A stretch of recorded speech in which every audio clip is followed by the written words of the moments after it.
How long did it take you to cut the first album? 3 weeks. The album's very live. Yeah.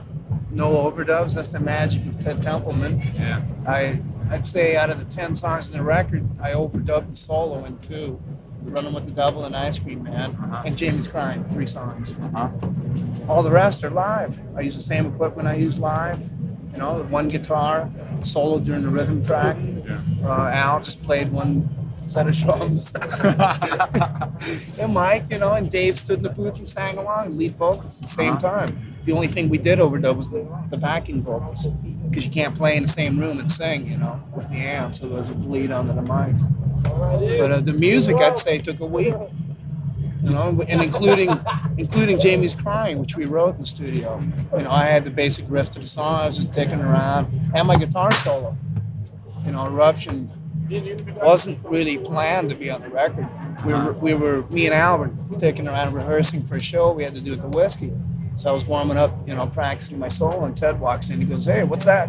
I go, "That's a little solo thing I do live." And he goes, "Hey, it's great. Put it on the record." Same with Jamie's Crying. And the music took a week. The singing took about 2. What's the difference between your studio playing and your live playing, you think? Well, between that record and the shows we're doing now, I'd say none. Because we were jumping around, drinking a beer, and getting crazy in the studio too.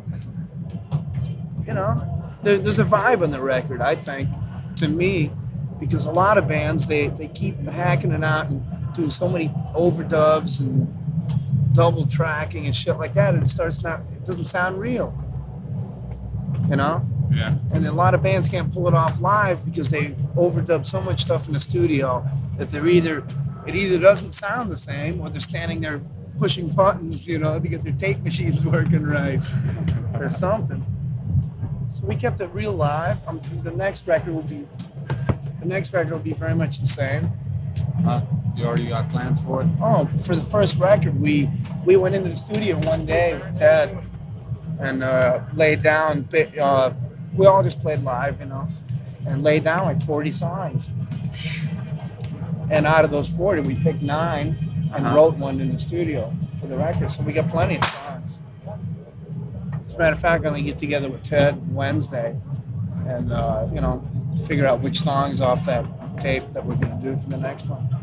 But we've been writing, and we got so many more songs since that tape, and we got like 30 songs left just on that tape. And I think we're going to use just that tape for the next album, because Ted seemed pretty sure that he got, you know, some hit action or whatever just out of those songs. A little polish in here and there, you know. The basic ideas are there.